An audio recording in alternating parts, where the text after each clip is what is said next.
ദൈവനിഷ്ഠയോടെ അനുഷ്ഠാനങ്ങൾ നടത്തുന്ന ഭഗവതിയുടെ പ്രതിപുരുഷനാണ് വെളിച്ചപ്പാട്. ഭഗവതിയിൽ നിന്നും ലഭിക്കുന്ന വെളിപാടുകൾ ആജ്ഞാരൂപത്തിൽ നൽകുന്ന ആളാണ് വെളിച്ചപ്പാട് എന്നാണ് അറിയപ്പെടുന്നത്.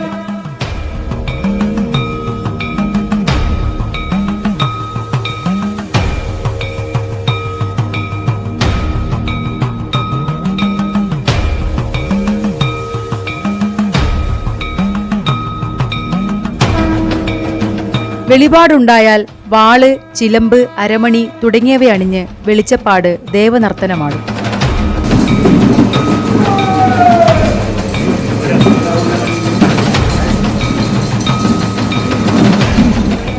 തലയഞ്ഞേരി പൂമാലക്കാവിൽ വെളിച്ചപ്പാടായി ആചാരപ്പെട്ട അഞ്ഞൂരിലെ ഹരിദാസ് വെളിച്ചപ്പാടിന്റെ വീട്ടിൽ കൂടൽ ചടങ്ങിൽ തലയഞ്ഞേരി പൂമാലക്കാവ് ക്ഷേത്രസന്നിധിയിൽ നിരവധി പേരാണ് സാക്ഷികളായത്.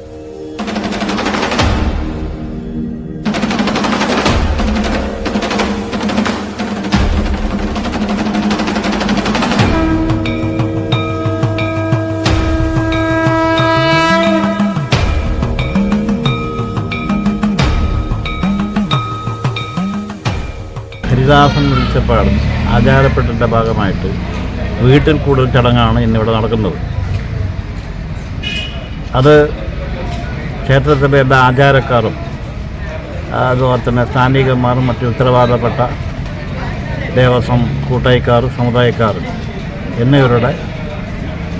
എന്നിവരോടൊപ്പം എടുത്ത ഊർക്കവും ബാല്യക്കാരും ചേർന്നുകൊണ്ട് നടക്കുന്ന ചടങ്ങിൽ ആദ്യമായി വെളിച്ചപ്പാടിന്, അതായത് ഹരിദാസൻ വെളിച്ചപ്പാടിനെ ഇരുത്തി അരിയിട്ട് ആശീർവദിക്കുന്ന ഒരു ചടങ്ങാണ് വണ്ണാരപ്പുറയിൽ വെച്ച് നടന്നത്. അതിനുശേഷം വിഭവസമൃദ്ധമായ ഒരു സമൂഹ സദ്യ ഇവിടെ നടക്കുന്നുണ്ട്. അതിപ്പോൾ നടന്നുകൊണ്ടേ നിൽക്കുന്നതാണ്.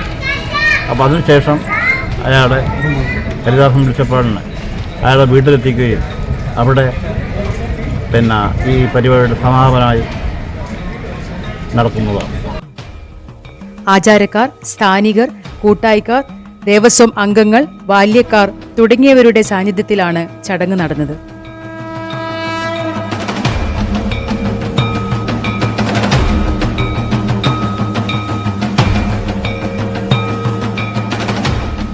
അരിയിരിച്ച് ആശീർവദിച്ചതിനു ശേഷം സമൂഹ സദ്യ നൽകുകയും തുടർന്ന് വെളിച്ചപ്പാടിനെ ആചാരസ്ഥാനികരും ബാല്യക്കാരും കൂട്ടായിക്കാരും ചേർന്ന് സ്വഗൃഹത്തിൽ എത്തിക്കുകയും ചെയ്യുന്നതോടെയാണ് ചടങ്ങുകൾ സമാപിച്ചത്.